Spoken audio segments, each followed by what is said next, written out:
ನಮಸ್ಕಾರ. ನಮ್ಮಲ್ಲಿ ಎಷ್ಟೊಂದು ಜನಕ್ಕೆ ಗೊತ್ತೇ ಇರದ ಆದರೆ ತುಂಬಾ ಸೀರಿಯಸ್ ಆದ ಒಂದು ಆರೋಗ್ಯ ಸಮಸ್ಯೆ ಬಗ್ಗೆ ಇವತ್ತು ಮಾತಾಡೋಣ. ಇದಕ್ಕೆ ಪರಿಹಾರ ನಮ್ಮ ಹಿರಿಯರು ಬಳಸ್ತಿದ್ದ ಆಹಾರ ಪದ್ಧತಿಯಲ್ಲೇ ಇರ್ಬೋದೇನೋ? ಬನ್ನಿ, ಸಿರಿಧಾನ್ಯಗಳು ಒಂದು ಅದೃಶ್ಯ ಹಸಿವಿಗೆ ಉತ್ತರ ಅನ್ನೋ ಈ ವಿಷಯದ ಬಗ್ಗೆ ಆಳವಾಗಿ ತಿಳಿಯೋಣ. ಸರಿ, ಮೊದಲು ಈ ಒಂದು ನಂಬರ್ ನೋಡಿ, 71%. ಇದು ಸುಮ್ಮನೆ ಒಂದು ನಂಬರ್ ಅಷ್ಟೇ ಅಲ್ಲ, ಇದು ನಮ್ಮ ಆರೋಗ್ಯದ ಬಗ್ಗೆ ಒಂದು ದೊಡ್ಡ ವಾರ್ನಿಂಗ್ ಬೆಲ್ ಅಂತಾನೆ ಹೇಳ್ಬೋದು. ಹಾಗಿದ್ರೆ ಏನಿದು 71% ಅಂದ್ರೆ? ನಮ್ಮ ದೇಶದಲ್ಲಿ 30ರಿಂದ 55 ವರ್ಷ ವಯಸ್ಸಿನ ಬಹುತೇಕ ಜನ ಸರಿಯಾದ ಪ್ರೋಟೀನ್ ಸಿಗದೆ ಅವರ ಮಸಲ್ ಹೆಲ್ತ್ ಹಾಳಾಗ್ತಿದೆ. ಇದೊಂಥರ ಸೈಲೆಂಟಾಗಿ ಹರಡ್ತಿರೋ ಪೌಷ್ಟಿಕಾಂಶದ ಬಿಕ್ಕಟ್ಟು. ಎಕ್ಸ್ಪರ್ಟ್ಸ್ ಇದನ್ನ ಇಂಡಿಯಾಸ್ ಪ್ರೋಟೀನ್ ಪ್ಯಾರಾಡಾಕ್ಸ್ ಅಂತ ಕರೀತಾರೆ. ಯಾಕಪ್ಪ ಹೀಗೆ ಅಂತೀರಾ? ಯಾಕಂದ್ರೆ ಪ್ರಾಬ್ಲಮ್ ಇಷ್ಟೊಂದು ದೊಡ್ಡದಾಗಿದ್ರೂ ನಮ್ಗದ್ರ ಬಗ್ಗೆ ಅಷ್ಟಾಗಿ ಗೊತ್ತೇ ಇಲ್ಲ. ಇಲ್ಲಿರೋ ಅಚ್ಚರಿ ಏನು ಗೊತ್ತಾ? ಈ ಪ್ರೋಟೀನ್ ಕೊರತೆ ಬರೀ ಸಸ್ಯಾಹಾರಿಗಳಿಗೆ ಮಾತ್ರ ಇರೋದಲ್ಲ. ನೋಡಿ, 91% ವೆಜಿಟೇರಿಯನ್ಸ್ ಮತ್ತೆ 85% ನಾನ್ ವೆಜಿಟೇರಿಯನ್ಸ್ ಇಬ್ರೂ ಈ ಸಮಸ್ಯೆಯಿಂದ ಬಳಲ್ತಿದ್ದಾರೆ. ಹಾಗಿದ್ರೆ ನಿಜವಾದ ಕಾರಣವಾದ್ರೂ ಏನು? ಸಮಸ್ಯೆ ಇರೋದು ನಾವು ಎಷ್ಟು ಪ್ರೋಟೀನ್ ತಿಂತೀವಿ ಅನ್ನೋದ್ರಲ್ಲಿ ಅಲ್ಲ ಅನ್ಸುತ್ತೆ, ಬದಲಿಗೆ ನಾವು ತಿನ್ನೋ ಪ್ರೋಟೀನ್ನ ಕ್ವಾಲಿಟಿ ಹೇಗಿದೆ ಅನ್ನೋದ್ರಲ್ಲಿ. ಹೌದು, ಕ್ವಾಲಿಟಿ. ನಾವೆಲ್ಲ ದಿನಾ ತಿನ್ನೋ ಊಟ ಇದೆಯಲ್ವಾ, ಅದರಲ್ಲಿ ಸುಮಾರು 60% ಪ್ರೋಟೀನ್ ಬರೋದೇ ಗೋಧಿ, ಅಕ್ಕಿ ಈ ತರಹದ ಧಾನ್ಯಗಳಿಂದ. ಆದ್ರೆ ಇಲ್ಲೊಂದು ಸಣ್ಣ ಟ್ವಿಸ್ಟ್ ಇದೆ. ನೋಡಿ, ಒಂದು ಪ್ರೋಟೀನ್ ಎಷ್ಟು ಒಳ್ಳೇದು ಅಂತ ಅಳಿಯೋಕೆ ಸೈಂಟಿಸ್ಟ್ ಒಂದು ಸ್ಕೋರ್ ಬಳಸ್ತಾರೆ. ಅದ್ರ ಹೆಸರು DIAS ಅಂತ. ಸಿಂಪಲ್ ಆಗಿ ಹೇಳೋದಾದ್ರೆ ಇದು ಪ್ರೋಟೀನ್ಗೆ ಕೊಡುವ ಒಂದು ರಿಪೋರ್ಟ್ ಕಾರ್ಡ್ ಇದ್ದಾಗೆ. ಅಂದ್ರೆ ಆ ಪ್ರೋಟೀನ್ ನಮ್ ದೇಹಕ್ಕೆ ಎಷ್ಟು ಚೆನ್ನಾಗಿ ಡೈಜೆಸ್ಟ್ ಆಗುತ್ತೆ ಮತ್ತು ಎಷ್ಟು ಯೂಸ್ ಆಗುತ್ತೆ ಅಂತ ಈ ಸ್ಕೋರ್ ಹೇಳುತ್ತೆ. ಉದಾಹರಣೆಗೆ, ಹಾಲಿನ ಪ್ರೋಟೀನ್ ಸ್ಕೋರ್ 114, ತುಂಬಾ ಹೈ. ಕಡಲೆಕಾಳಿಗೆ 83 ಸಿಗುತ್ತೆ, ಪರವಾಗಿಲ್ಲ, ಗುಡ್. ಆದ್ರೆ ನಾವು ಜಾಸ್ತಿ ತಿನ್ನೋ ಕಾರ್ನ್ ಬೇಸ್ಡ್ ಸೀರಿಯಲ್ಸ್ ಇದೆಯಲ್ಲ, ಅಂದ್ರೆ ಮೆಕ್ಕೆಜೋಳದಂಥ ಧಾನ್ಯಗಳು, ಅದಕ್ಕೆ ಸಿಗೋ ಸ್ಕೋರ್ ಎಷ್ಟು ಗೊತ್ತಾ? ಕೇವಲ 10. ಇದರ ಅರ್ಥ ಏನು? ನಾವು ತಿನ್ನೋ ಪ್ರೋಟೀನ್ನ ಬಹುದೊಡ್ಡ ಭಾಗ ಕ್ವಾಲಿಟಿಯಲ್ಲಿ ತುಂಬಾನೇ ಲೋ ಇದೆ ಅಂತ. ಕತೆ ಇಷ್ಟಕ್ಕೆ ಮುಗಿಯಲ್ಲ. ಒಳ್ಳೆ ಕ್ವಾಲಿಟಿ ಪ್ರೋಟೀನ್ ಸಿಗುವ ಇನ್ನೊಂದು ಮೇನ್ ಸೋರ್ಸ್ ಅಂದ್ರೆ ಹಾಲು.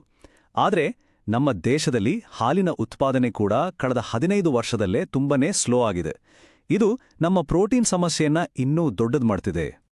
ಹಾಗಿದ್ರೆ ಇದಕ್ಕೆಲ್ಲ ಪರಿಹಾರ ಏನು? ಒಳ್ಳೆ ಪೌಷ್ಟಿಕಾಂಶ ಇರೋ ಬೇರೆ ಸೋರ್ಸ್ ಎಲ್ಲಿಂದ ಹುಡುಕೋದು? ನಮ್ಮ ಅದೃಷ್ಟ ಅಂದ್ರೆ ಇದಕ್ಕೆ ಉತ್ತರ ಎಲ್ಲೋ ಇಲ್ಲ, ನಮ್ಮ ಕಣ್ಮುಂದೆ ಇದೆ. ನಮ್ಮ ಹಿರಿಯರು ಬಳಸ್ತಿದ್ದ ಆಹಾರ ಪದ್ಧತಿಯಲ್ಲೇ ಅಡಗಿದೆ. ಅದೇ ಸಿರಿಧಾನ್ಯಗಳು, ಅಂದ್ರೆ ಮಿಲೆಟ್ಸ್. ಇವತ್ತಿನ ನಮ್ಮ ಈ ನ್ಯೂಟ್ರಿಷನ್ ಸಮಸ್ಯೆಗೆ ಪರಿಹಾರ ಕೊಡಬಲ್ಲ ಒಂದು ಅದ್ಭುತ ಸೂಪರ್ ಕ್ರಾಪ್ ಇದು. ಇಲ್ಲಿ ನಾವು ಮಾತಾಡ್ತಿರೋದು ರಾಗಿ, ನವಣೆ, ಸಾಮೆ, ಹಾರಕ, ಊದುಲು, ಬರಗು, ಹೀಗೆ ಅದೆಷ್ಟೋ ತರದ ಸಿರಿಧಾನ್ಯಗಳ ಬಗ್ಗೆ. ಇವುಗಳಲ್ಲಿ ಒಂದೊಂದು ಕೂಡ ತನ್ನದೇ ಆದ ಒಂದು ನ್ಯೂಟ್ರಿಷನ್ ಪವರ್ ಹೌಸ್. ಹಾಗಿದ್ರೆ ಯಾಕಪ್ಪ ಈ ಸಿರಿಧಾನ್ಯಗಳನ್ನ ನ್ಯೂಟ್ರಿಷನಲ್ ಪವರ್ ಹೌಸ್ ಅಂತಾರೆ? ಬನ್ನಿ ಸ್ವಲ್ಪ ಡೀಪ್ ಆಗಿ ನೋಡೋಣ. ಈ ಚಾರ್ಟ್ ನೋಡಿದ್ರೆ ಸಾಕು ಸಿರಿಧಾನ್ಯಗಳ ತಾಕತ್ತು ಏನು ಅಂತ ಅರ್ಥ ಆಗುತ್ತೆ. ಪ್ರೋಟೀನ್, ಫೈಬರ್ ಅಷ್ಟೇ ಅಲ್ಲ, ನಮ್ಮ ಮೂಳೆಗಳಿಗೆ ತುಂಬಾ ಮುಖ್ಯವಾದ ಕ್ಯಾಲ್ಸಿಯಂ, ಹೀಗೆ ಪ್ರತಿಯೊಂದು ಪೋಷಕಾಂಶ ಇದರಲ್ಲಿ ಹೇರಳವಾಗಿದೆ. ಸರಿ, ಬರೀ ಪ್ರೋಟೀನ್ ಬಗ್ಗೆನೇ ಮಾತಾಡೋಣ. ಈಗ ಉದಾಹರಣೆಗೆ ಪ್ರೋಸುಮ್ ಮಿಲೆಟ್ ಅಂದ್ರೆ ಬರಗನ್ನೇ ತಗೊಳ್ಳಿ. ಇದರಲ್ಲಿ ಗೋಧಿಗಿಂತಲೂ ಜಾಸ್ತಿ ಪ್ರೋಟೀನ್ ಇದೆ. ಇನ್ನು ನಾವು ದಿನ ತಿನ್ನೋ ಪಾಲಿಶ್ಡ್ ರೈಸ್ಗೆ ಕಂಪೇರ್ ಮಾಡಿದ್ರೆ ಇದರಲ್ಲಿ ಆಲ್ಮೋಸ್ಟ್ ಡಬಲ್ ಪ್ರೋಟೀನ್ ಕಂಟೆಂಟ್ ಇದೆ. ಯೋಚನೆ ಮಾಡಿ. ಇನ್ನು ಕ್ಯಾಲ್ಸಿಯಂ ವಿಚಾರಕ್ಕೆ ಬಂದ್ರಂತೂ ರಾಗಿ ನಿಜವಾಗಲೂ ಚಾಂಪಿಯನ್. 100 ಗ್ರಾಂ ರಾಗಿಯಲ್ಲಿ ಸುಮಾರು 350 ಮಿಲಿಗ್ರಾಂ ಕ್ಯಾಲ್ಸಿಯಂ ಇರುತ್ತೆ. ಪಾಲಿಷ್ ಮಾಡಿದ ಅಕ್ಕಿಗೂ ಇದಕ್ಕೂ ಅಜಗಜಾಂತರ ವ್ಯತ್ಯಾಸ ಇದೆ. ನಮ್ಮ ಬೋನ್ ಹೆಲ್ತ್ಗೆ ಇದು ಎಷ್ಟು ಮುಖ್ಯ ಅಲ್ವಾ? ಆದ್ರೆ ಕೇಳಿ, ಸಿರಿಧಾನ್ಯಗಳ ಕಥೆ ಬರೀ ಈ ನ್ಯೂಟ್ರಿಯೆಂಟ್ಸ್ಗೆ ನಿಲ್ಲಲ್ಲ. ಇದರ ಬೆನಿಫಿಟ್ಸ್ ಲಿಸ್ಟ್ ಇನ್ನೂ ದೊಡ್ಡದಿದೆ. ಮೊದಲನೆಯದಾಗಿ, ಇದು ರೈತರಿಗೆ ತುಂಬಾ ಫ್ರೆಂಡ್ಲಿ. ಕಡಿಮೆ ನೀರು, ಅಷ್ಟೇನೂ ಫಲವತ್ತಾಗಿಲ್ಲದ ಮಣ್ಣಲ್ಲೂ ಚೆನ್ನಾಗಿ ಬೆಳೆಯುತ್ತೆ. ಇನ್ನು ನಮ್ಮ ಆರೋಗ್ಯದ ಕಡೆ ನೋಡೋದಾದ್ರೆ ಬ್ಲಡ್ ಶುಗರ್ ಕಂಟ್ರೋಲ್ ಮಾಡೋಕ್ಕೆ ಹೆಲ್ಪ್ ಮಾಡುತ್ತೆ. ಡೈಜೆಷನ್ಗೆ ತುಂಬಾ ಒಳ್ಳೆಯದು. ಗ್ಲೂಟೆನ್ ಸೆನ್ಸಿಟಿವಿಟಿ ಇರೋರಿಗೆ ಇದು ಬೆಸ್ಟ್ ಆಪ್ಷನ್.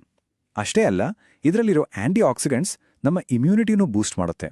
ಒಟ್ನಲ್ಲಿ ಹೇಳೋದಾದ್ರೆ ಇದು ಆರೋಗ್ಯಕ್ಕೆ ಸಿಕ್ಕಿರೋ ಒಂದು ದೊಡ್ಡ ವರದಾನ. ಇಷ್ಟೆಲ್ಲ ಆಯ್ತು, ಆದ್ರೆ ಕಥೆ ಇನ್ನೂ ಮುಗಿದಿಲ್ಲ. ನಮ್ಮ ಹಿರಿಯರು ಬಳಸ್ತಿದ್ದ ಈ ಧಾನ್ಯಗಳನ್ನ ಇವತ್ತಿನ ಸೈನ್ಸ್ ಇನ್ನೂ ಪವರ್ಫುಲ್ಲಾಗಿ ಹೇಗ್ ಮಾಡ್ತಿದೆ ಗೊತ್ತಾ? ಬನ್ನಿ ಅದನ್ನು ನೋಡೋಣ. ವಿಜ್ಞಾನಿಗಳು ಬಯೋಫೋರ್ಟಿಫಿಕೇಶನ್ ಅಂತ ಒಂದು ಸೂಪರ್ ಟೆಕ್ನಿಕ್ ಬಳಸ್ತಿದ್ದಾರೆ.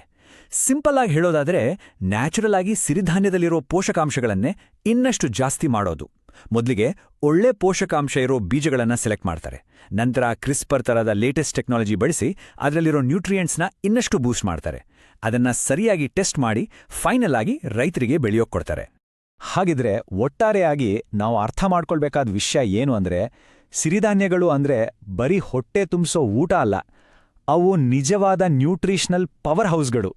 ಇವತ್ತು ನಾವು ಫೇಸ್ ಮಾಡ್ತಿರೋ ಅಪೌಷ್ಟಿಕತೆ, ಲೈಫ್ ಸ್ಟೈಲ್ ಡಿಸೀಸಸ್ ಇದೆಲ್ಲದರ ವಿರುದ್ಧ ಹೋರಾಡೋಕೆ ಇದೊಂದು ತುಂಬಾನೇ ಪವರ್ಫುಲ್ ವೆಪನ್. ಹಾಗಿದ್ರೆ ಕೊನೆಗೆ ಒಂದು ಪ್ರಶ್ನೆ ಮನ್ಸಲ್ ಬರುತ್ತೆ. ಒಂದು ಕಾಲದಲ್ಲಿ ಜಗತ್ತು ಮರ್ತೇ ಬಿಟ್ಟಿದ್ದ ಈ ಆಹಾರಗಳಲ್ಲೇ ನಮ್ಮೆಲ್ಲರ ಆರೋಗ್ಯಕರ ಭವಿಷ್ಯದ ಕೀಲಿಕೈ ಅಡಗಿದ್ಯಾ? ಯೋಚ್ನೆ.